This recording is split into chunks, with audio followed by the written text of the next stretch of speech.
It's important that when you walk out the door from work every day, you close that door and you walk into your home life. So you are giving 100% at work and you're giving 100% at home. You need to do the same thing with your finances.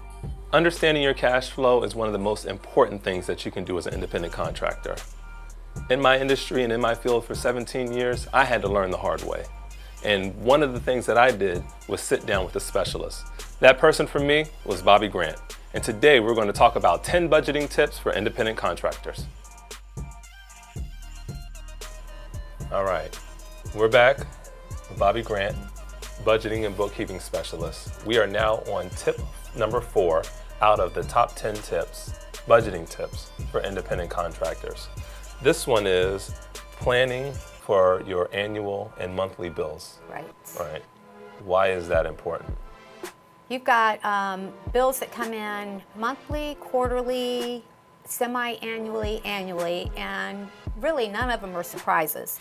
We know they're coming up. Right.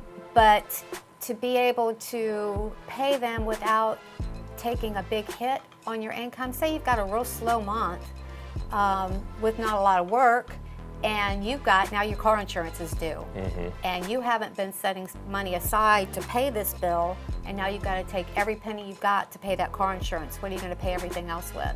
So it's real important to plan for these bills that you don't pay on a regular basis, like your car payment or your overhead, your rent per se. Right, and I've learned through our conversations, Right. and my wife is an accountant, that's accruing funds, Yes. right? That's called accruing funds. Absolutely. Right, so we're basically gathering all of this information, setting it aside, and saying, okay, this is for this bill, this is for this bill. So we'll just say numbers, right? We'll just say your bills are $1,500, you're bringing in $200 that month, right?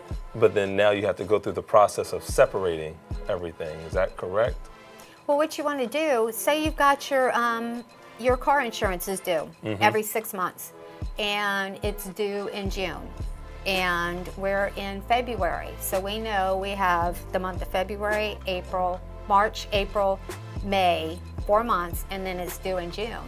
So take that amount that you're going to have to pay for your car insurance, divide that out by those months, and start setting that little bit aside. So if you do have a tough month that you may not be able to pull some, at least you've got part of that payment set aside. Right. Right? So that's how you do it. Yes. That's how you do it. So if you have a bill, dividing it up monthly and setting aside those little amounts every single month so it doesn't feel like a big hit. Right.